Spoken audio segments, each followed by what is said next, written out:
On a Thursday morning in 2017, I was fired for speaking up about microaggressions I had witnessed and experienced in my workplace. After listening to my report, my manager's boss coolly reframed my complaints. "We hear you when you say that you aren't a good fit here anymore." She told me that I should not return to work on Monday, adding that the institution would pay me for 2 more months as long as I didn't share what I had told her with anyone else.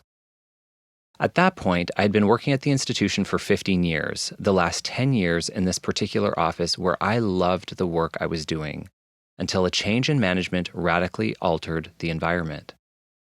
I should mention that the job I was fired from was a diversity office, the place where fellow employees were encouraged to report experiences of discrimination. This is one of the reasons why, to this day, I need a trigger warning when I hear the word diversity. I was so stunned by this turn of events, by being sent out the back door without a proper goodbye or any acknowledgement of the years of work I had put in, that my entire right shoulder, arm, and hand froze. I couldn't lift my arm, bend my elbow, or even move my fingers. I immediately saw a chiropractor and physiotherapist who were thankfully able to unfreeze me. But since that day, my body has never been pain-free. From then onwards, I would have a dull, throbbing ache in my neck and sometimes head, plus tingling from my fingers all the way up my elbow, deep into my armpit, every time I used the computer for longer than 15 minutes. Sometimes these symptoms would kick in after 10 minutes, sometimes 5. Soon these pains also started to flare up whenever I typed on my phone. Given that my main professions are writing and teaching and that our communication in the 21st century is mediated by technology, computers and phones are necessary parts of my life.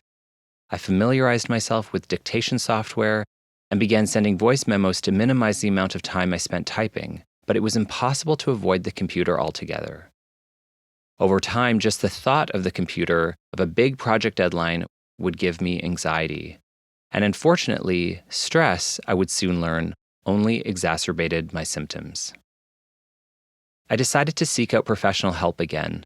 I started regularly seeing a physiotherapist who did various forms of manual treatment and needling on me. Needles terrify me, so I found myself wondering during treatment, which is worse, pain or needles? I also saw a chiropractor, then another physiotherapist, all while seeing several massage therapists. I saw an acupuncturist who informed me during a treatment while his female cousin was in the room assisting him that I could prevent hair loss if I stopped ejaculating. I saw another acupuncturist who treated my body like his personal pincushion. I saw a manual therapist who told me stories about his time in the Russian army and how good he was with Kalashnikovs while my head was locked under his arm. I braced myself for the moments when homophobia might reveal itself in his words, or worse, his actions. I tried to stick with each therapist for a month or 2 to give their treatments a solid chance to work before I moved on to the next. But this came at a cost. I was privileged to have some benefits through my new job, but they ran out quickly. Over the past 7 years, I've spent thousands of dollars out of pocket on every kind of practitioner available to try to end or minimize or at least understand my pain. I also paid a variety of ergonomic specialists to assess my workstations and bought a range of ergonomic keyboards and mouses, testing each one to see if they would lessen my pain symptoms. I eventually saw my physician who recommended a sports doctor who recommended nerve testing. The final diagnosis was that I was healthy. I was then referred to a nerve specialist who temporarily relieved my pain by stabbing my neck and head with dental freezing every few weeks. I continued this cycle of appointments and treatments until I saw an osteopath, Joel, who explained that the issue was that my back was weak and recommended that I work with a trainer to strengthen it. He was the first person who clearly articulated to me the difference between stretching and strengthening. Many practitioners had given me stretches, all of which I had done with varying degrees of discipline, but stretches offered only temporary relief. I needed to make a more permanent change. While I was happy to have a diagnosis I could understand and a new treatment plan, the prescription to go to the gym was unwelcome. I'd spent years trying to adhere to Western standards of masculinity by bulking up and had been happy to abandon my tedious weightlifting regime when I transitioned in 2016. Back then, I had always worked out in the comfort of my home because gyms were too intimidating, too many opportunities to compare myself to other bodies, which then morphed into self-hate. But once again, my ongoing pain had the upper hand as my motivator. I was lucky to find Dawn, a trainer in my neighborhood gym who specializes in injury management and rehab. Together, we began working on a plan to strengthen my back and posture. I was astonished to discover how much strength I had lost in the 4 years I had not been working out. I couldn't even do the most basic presses without my upper traps instantly flaring up or my pain symptoms kicking in. Dawn gently reminded me that recovery would be slow because I was trying to undo the damage of almost 2 decades of computer work. This was the most common explanation for my pain, and in many ways, it made sense. I remember writing my second novel, lying on my back on the couch with my laptop propped against my knee. Until I started living with chronic pain, I never took sitting breaks or even stretched my wrists. I had no idea what my hip flexors or TFL or rhomboids or C1 were. Instead, I had spent most of my life avoiding knowing my body as a result of my body being shunned since I was a teenager for being queer. Might that teenage trauma have contributed to this picture of pain too? Or what about the fact that I had transitioned a year prior to the onset of the pain, which heightened my experiences of hatred? Or what about the fact that while I was transitioning, I'd completed a graduate degree, a notoriously taxing experience that I hoped would get me a new job as a professor so that I could find a better balance between my 9-to-5 day job and the evenings and weekends I spent working at my second job as an artist? Or what about the stress of the $65,000 of debt that was constantly hovering over me from investments I had made in my own art in the absence of institutional support? Or what about the shock of being unjustly fired? On its own, the diagnosis of prolonged computer work ultimately made the pain my fault.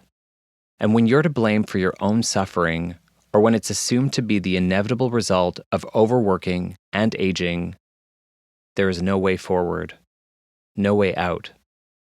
But when I began to see myself and my circumstances through a wider lens, I was able to recognize all that my body had been bearing and begin the process of building a new relationship with my body. Meanwhile, the more I trained in the gym, the more I discovered that I really like being active, being physical. I like that in the gym, the task and worry lists disappear, that the only things I can think about are my breath and the weights in my hands. People talk about meditation as a way to be focused and in the present. Going to the gym is my meditation. I also love being in a space where physical transformation is normal. Of course, gym culture in the fitness industry can be detrimental in ways I have already alluded to. But as I learned about the history of bodybuilding, I felt an unexpected kinship with the bodybuilders I saw depicted in vintage photos. I reflected on how this activity that was once seen as freakish has, over time, become commonplace, with a gym now on every block. Could this be possible for gender transition as well? Could I use my body to illustrate this possibility?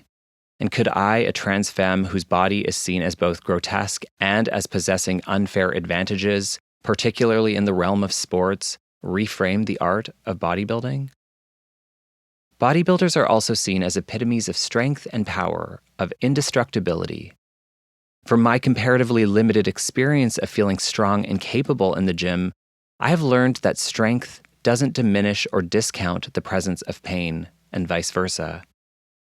I used to feel depressed because the pains I was experiencing in my late 30s were the kinds I had assumed would arrive a decade later at the earliest.